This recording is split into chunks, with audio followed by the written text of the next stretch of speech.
सुप्रभात देवियों और सज्जनों, मैं कर्नल सोफिया कुरैशी और मेरे साथ विंग कमांडर व्योमिका सिंह आज आपको 6 से 7 मई 2025 की रात 1:05 से 1:30 बजे के बीच भारतीय सशस्त्र बलों द्वारा अंजाम दिए गए ऑपरेशन सिंदूर के बारे में जानकारी देंगे। ऑपरेशन सिंदूर 22 अप्रैल को पहलगाम में हुए विभत्स आतंकवादी हमले के शिकार मासूम नागरिकों व उनके परिवारों को न्याय देने के लिए लॉन्च किया गया था। इस कार्रवाई में 9 टेररिस्ट कैंप्स को टारगेट किया गया और पूरी तरह से इसे बर्बाद किया गया। पाकिस्तान में पिछले 3 दशकों से टेरर इंफ्रास्ट्रक्चर का निर्माण हो रहा है। इसमें recruitment, indoctrination centres, training areas व लॉन्च पैड शामिल थे, जो पाकिस्तान और पाक अधिकृत जम्मू कश्मीर POJK दोनों में फैले हैं।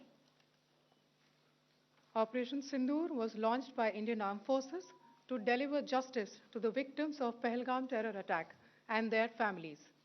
9 terrorist camps were targeted and successfully destroyed. Over the last 3 decades, Pakistan has systematically built terror infrastructure. It is a complex web of recruitment and indoctrination centers, training areas for initial and refresher courses, and launch pads for handlers. These camps are located both in Pakistan as well as Pakistan-occupied Jammu and Kashmir areas. Some of the well-known training camps are located, as you can see on the screen. They are distributed from Savai Nala in the north, counting to approximately 21, ending at Bhagalpur to the south. इन लक्ष्यों का चयन विश्वसनीय intelligence सूचनाओं के आधार पर हुआ ताकि आतंक गतिविधियों की रीढ़ तोड़ी जा सके, और यह खास ध्यान दिया गया कि निर्दोष नागरिकों और सिविलियन इंस्टॉलेशन को नुकसान न पहुंचे। The selection of these targets for Operation Sindoor was based on credible intelligence inputs and role of these facilities in perpetrating the terror activities. The locations were so selected to avoid damage to civilian infrastructures and loss of any civilian lives. This was done with due diligence, and the camps selected for targeting and their engagement will now be shown to you one by one. POJK के target मैं आपको बताना चाहूंगी। सबसे पहले सवाई नाला camp Muzaffarabad, जो कि POJK के लाइन ऑफ कंट्रोल से 30 किलोमीटर दूर है। यह एक लश्कर तौयबा का ट्रेनिंग सेंटर था। 20 अक्टूबर 2024 सोनमर्ग, 24 अक्टूबर 24 गुलमर्ग, 22 अप्रैल 2025 पहलगाम, इन हमलों के आतंकियों ने यहीं से प्रशिक्षण लिया था। सैयदना बिलाल कैंप मुजफ्फराबाद, यह एक जैश-ए मोहम्मद का स्टेजिंग एरिया है। यह हथियार, विस्फोटक और जंगल सर्वाइवल ट्रेनिंग का केंद्र भी था। गुलपुर कैंप कोटली, यह LOC से 30 किलोमीटर दूर था। लश्कर तौयबा का बेस था, जो रजौरी, पुंछ में सक्रिय था। 20 अप्रैल 2023 को पुंछ में और 9 जून 2024 को तीर्थ यात्रियों के बस हमले में यहीं से आतंकी को ट्रेन किया गया था।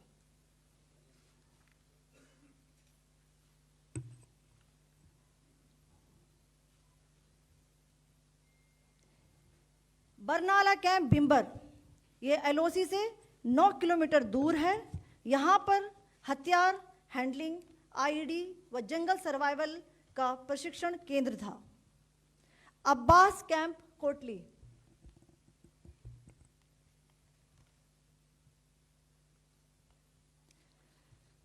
यह LOC से 13 किलोमीटर दूर है। लश्कर तौयबा का फिदाइन यहां तैयार होता था। इसकी कैपेसिटी 15 टेररिस्ट को ट्रेन करने की थी।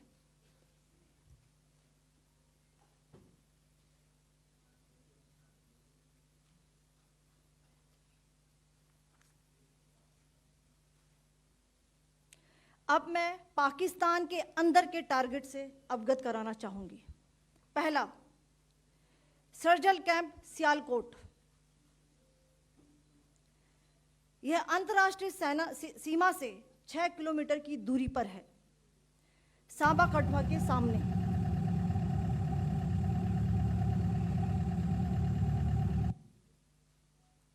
मार्च 2025 में जम्मू एंड कश्मीर पुलिस के 4 जवानों को की जो हत्या की गई थी, उन आतंकवादियों को इसी जगह पर ट्रेन किया गया था।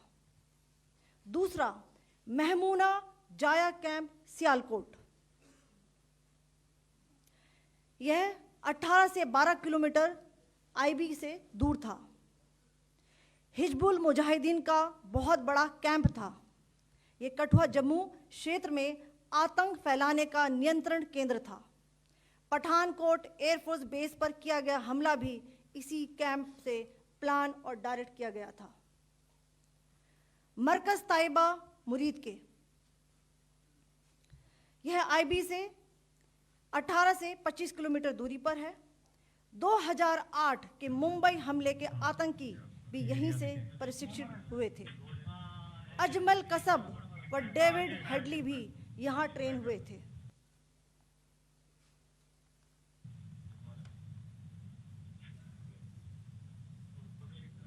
आगे दूसरा आया।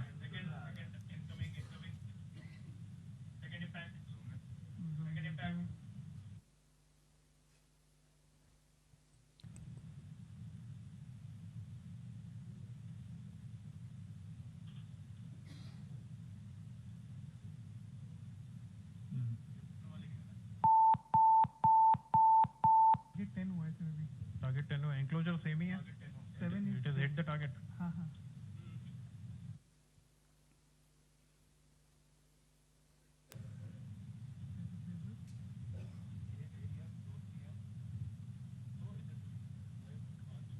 आ गया सर, इम्पैक्ट।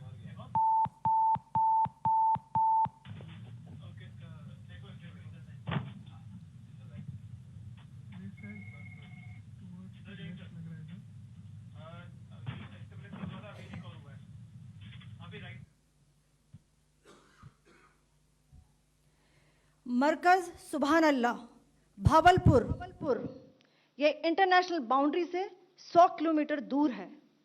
जैश ए मोहम्मद का मुख्यालय था। यहाँ पर रिक्रूटमेंट, ट्रेनिंग व इंडोक्ट्रिनेशन का केंद्र भी था। शीर्ष आतंकी अक्सर यहाँ आते थे। मैं आप सबको बताना चाहती हूँ कि किसी भी सैन्य ठिकाने का निशाना नहीं बनाया गया और अभी तक किसी तरह की नागरिक क्षति की रिपोर्ट नहीं है। धन्यवाद। जय Hind. The strike on the terror camps were undertaken through precision capability, as shown to you. A niche technology weapons with careful selection of warheads was ensured so that there will be no collateral damage. The point of impact in each of the target was a specific building or a group of buildings. All the targets were neutralized with clinical efficiency, and the results reiterate the professionalism of the Indian Armed Forces in the planning and execution of their operations.